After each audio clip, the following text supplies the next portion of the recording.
Hey everybody, welcome to the channel. If this is your first time here, my name is Rich. I'm 72 years old. Today is Wednesday, January 28th, 2026. And today I really wanted to talk about some of the realities I've noticed since getting older, specifically since turning 70 and older. But a lot of this has to do with just getting older, period. I want to start off by saying turning 70 hasn't made me any wiser, hasn't made me any smarter. I'm still basically just me with a lot more learned experience from life. That's about it. Uh, this is basically an honest look at getting older and some of the things that you might expect as you're getting older. Some of these you can, mostly you can relate to. Some of these things maybe you can't relate to yet, or you will experience in the future. It depends on the person. But one of the things I wanted to say was, the first thing I want to say was, my body's calling the shots now. It used to be I called the shots. When I was younger, I'd get up, I'd go, I wouldn't worry about the little aches and pains that come with age. In my 20s and 30s, everything was fine. I was going to live forever. Maybe not all through my 30s. My 20s definitely, and my early 30s. You can't even compare that to the way you feel when you get older. But I started having problems in my early to mid 30s.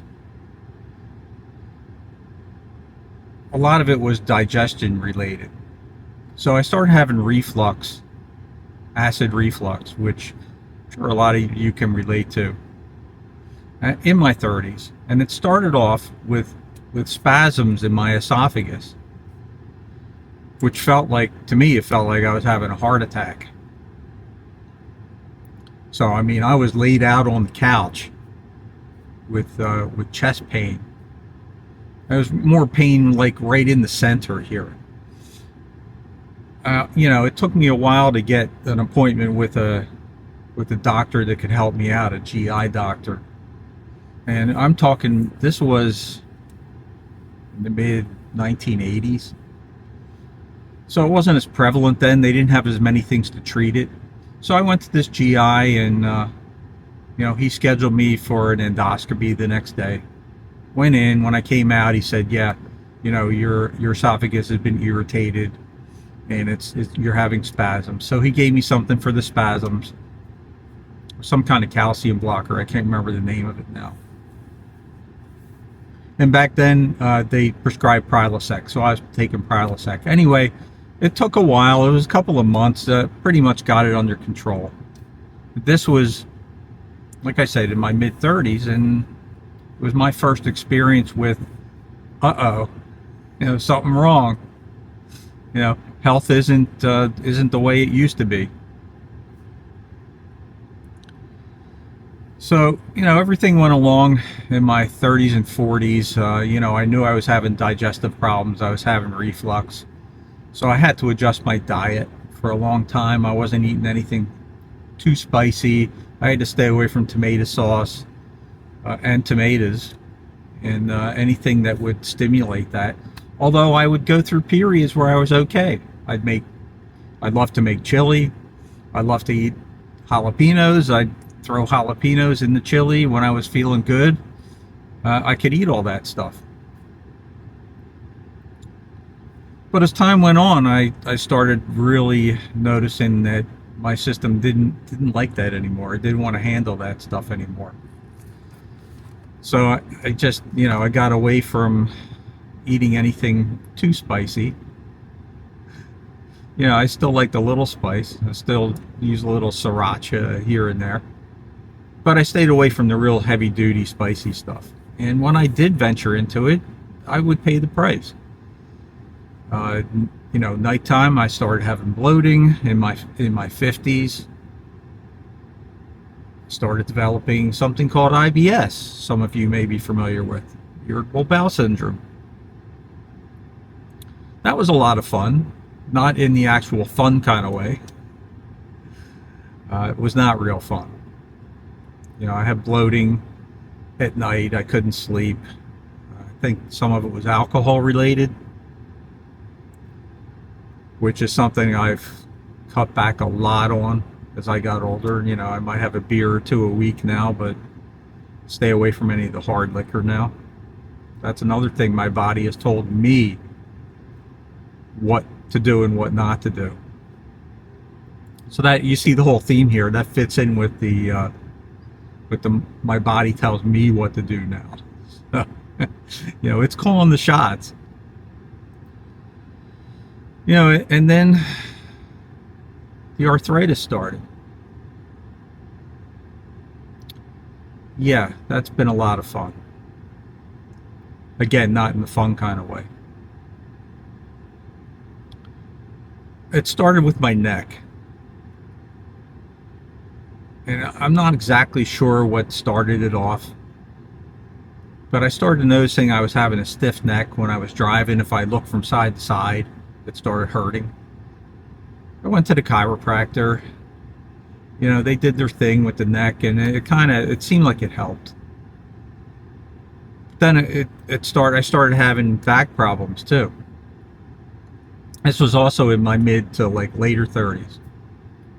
One of the things that really helped me back then was I started doing more stretching. I started taking some martial arts courses, Aikido specifically, where you're doing a lot of body movements, a lot of stretching. And that seemed to help for a couple of years. That was in my early 40s. But again, as I've gotten older and gotten into my 70s here, and let me backtrack a little bit. So in my 60s, I finally had some x-rays done, and they told me I had DDD, which is degenerative disc disease. So I've been dealing with that now, and into my 70s, it doesn't get any better, let me put it like that. The thing that really helps out is, well, when I get up in the morning, I'm really stiff, but you know, as I get up and I start doing some things, it loosens up. I take a couple of Tylenol usually, because that doesn't hurt my stomach. I can't take aspirin because, well, I've got reflux and stomach issues, and that hurts my stomach. So Tylenol helps me out, and it makes the day manageable.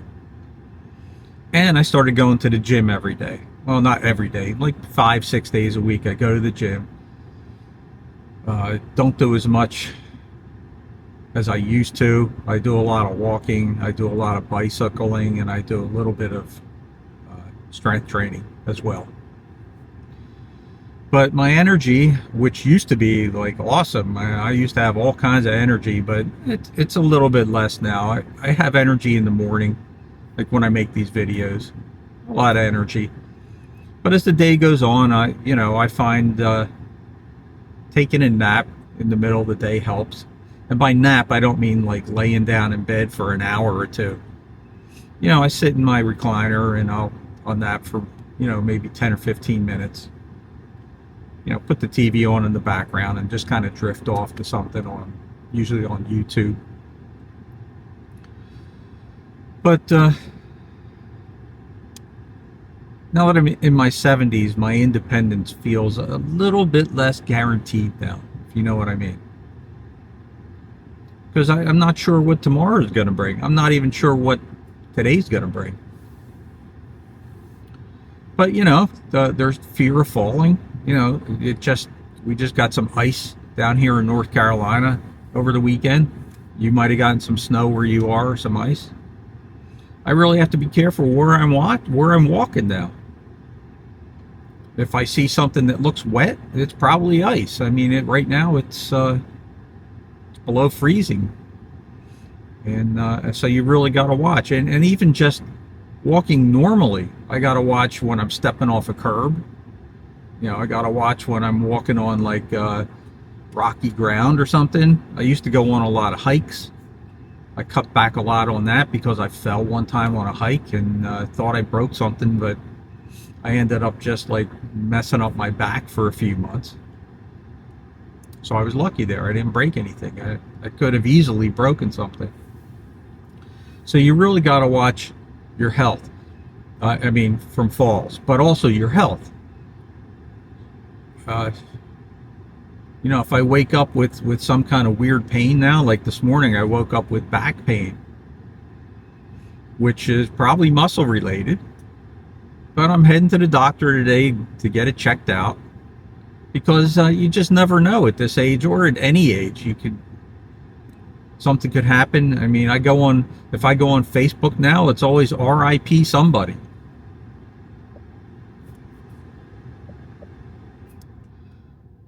So I don't go on Facebook as much anymore. I stay away from that kind of social media. I mostly watch YouTube. But another thing is like walking down the steps. You really got to be careful. You're walking down the steps. I hold on to the handrail now.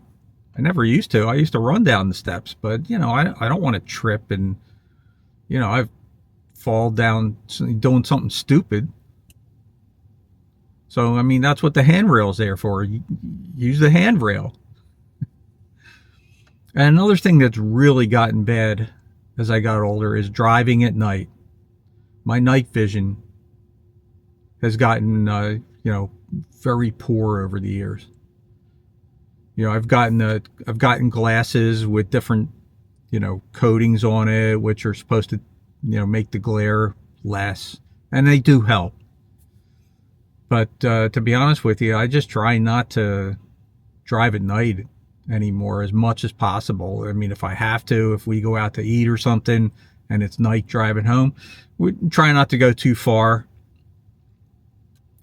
So, and just stay with familiar roads. And, you know, especially if it's raining and it's dark out, I can't see the lines in the road. I mean, you know, I can if they're really well painted and, you know, they have those little reflectors in them, that's fine. But some roads are terrible, and I try to stay away from that kind of stuff. You know, I don't want to make this video is not all about doom and gloom. I mean, I found ways around this. There are ways around all this stuff. Like I said, if I have aches and pains, I take Tylenol. I do some stretching. I go to the gym. I do some walking. I try not to drive at night. You know, you have to know your limitations when you get older. You can't just delude yourself into thinking, yeah, I'm 72, but I can just do whatever I want. Maybe there's some people that can out there. If there are, you know, leave it in the comments below. I want to hear from you. Or if you have some of these issues, put that in the comments below too. I want to hear how you deal with these things. Maybe there's something I'm missing that would help me out or help somebody else out. So I just, you know, I'm more aware now of how quickly things can change. Because, you know, you go to bed one night and you're feeling okay. You wake up the next day, you got acid, you got pains. And so the one thing I would really, you know, what I try to do is just get stuff checked out when I can. You know, yeah, I put things off as much as possible, of course. But if new pain pops up, I try to get it checked out as soon as I can. Which everybody hates going to the doctors, but, you know, I try to do it when I need to. But your social world also shrinks as you get older. Let's talk about that for a minute. You know, if you have kids, and I do, I have a couple of kids, and they're adult children. They're not kids. My oldest daughter just turned 50. You know, I have grandchildren, I have great-grandchildren. But, you know, you can't expect your children anymore to constantly be in touch with you. You know, they have lives. They have their own children to take care of. And, you know, don't get upset when they don't call you every day. You know, I don't call them every day either. Maybe I should. As I get older, I think more and more that I need to keep in better touch with them. But try not to get upset with your kids. That's just natural, I think. They've got their own lives and their own issues and their own families to take care of. But then there's the issue of loneliness. And loneliness doesn't always come from being alone. It comes from, being less a part of things as you get older. Even if you have people around, even if you have family, you're living with family, a lot of times you're just not involved with everything that's going on. And that can cause some kind of loneliness too. I'm retired. I work on YouTube videos during the day. That keeps me busy. You have to have something that keeps you busy. Something that makes you want to get up in the morning. If it's one thing I could give to you, it's to tell you guys to find something that you like to do that makes you motivated to get up in the morning, to do something. Whether it's go to the gym, in my case, make YouTube videos. Maybe for you it's crocheting or sewing or playing golf, some kind of hobby. If you don't have anything to get up in the morning, what are you doing? You're going to eat? You're going to watch TV? You're going to sit on the couch? I mean, there's time for all that, sure. There's nothing wrong with that. I'm not saying don't do it. What I'm saying is, though, you need to find something that gives you reason for living. Give yourself a reason to live. Instead of just sitting there and you're bored and, that's when things happen. When you don't have a reason. So that's what I try to give myself. Like right now, I'm heading to the gym. Right after I make this video, I'm going over to the gym there. I'm going to do some walking. I don't know how much yet, maybe 30 minutes, maybe 60 minutes, maybe some bike. I'll let my body tell me how much I'm going to do today. That's like a theme for this video. Let your body tell you what you're doing. And the last thing is time itself has become very real now after 70. Because you realize your time is limited. Even when you're in your 20s and 30s, your time's limited, but you're not dwelling on it. You don't think about it all the time. You just go about your business. You do your thing. You live your life. You eat, you sleep. You do your activities. You don't think too much about it. But as you get up there in years, it crosses your mind a little bit more. Like, wow, what's important to me now? Because I want to spend time on things that are important now. More so than when I was younger. So the passing of time, it becomes very real. And also mental lapses as you get older. You're going to have some of those. Don't just automatically think you have some kind of condition. It's easy to fall into that. Oh, I forgot where I put my keys. Maybe I should be checked out for dementia or something. I'm not saying don't go to the doctors. I'm saying if you're starting to have more and more issues like that, go to the doctors, have it checked out. But for most of us, we're going to have mental lapses, and it's a normal part of aging. That and another thing that really gets me is technology these days. It's moving so fast. I can't keep up with this password stuff. I got myself a password manager, and you might want to do that. The one I use is LastPass. You can use whatever you want. They all have them now. Apple has its own. Chrome has its own. But, I hate dealing with that. And then you've got two-factor authentication. So it's always you're signing into something. You got to remember this. You got to remember that. What's your master password? What's your second, two-factor authentication?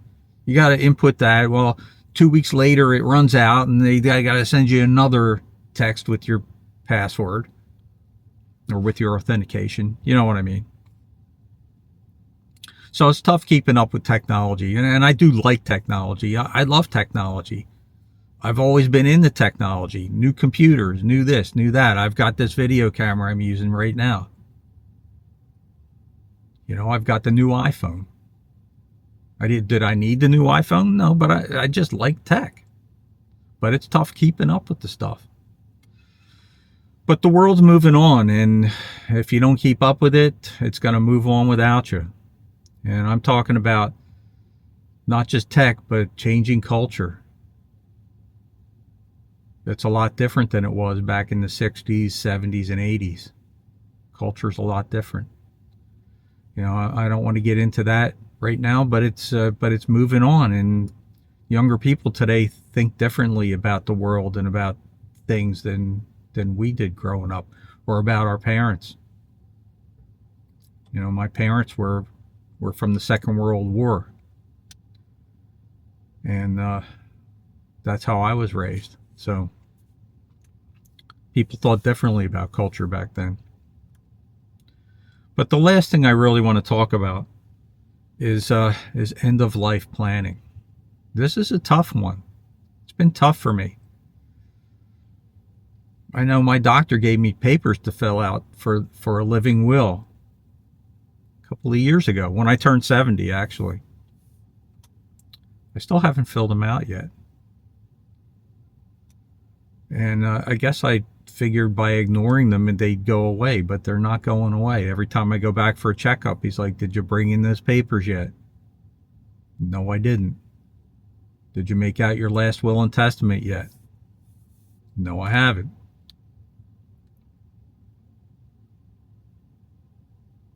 I'm going to do it, by the way. That's why I'm talking about it here. So I remind myself that I'm going to do it. And I'm going to do it very soon. Very soon. And I want you to hold me to that. And why don't you tell me your experience with that down in the comments below. I don't have many comments right now, but I will read them all. And when they start coming in, I will read them. I will respond to them. And I want to know what you've done as far as your living will or your last will and testament. Give me some ideas. What did you say in your living will? I don't know. It's a tough one for me, but I'm getting there.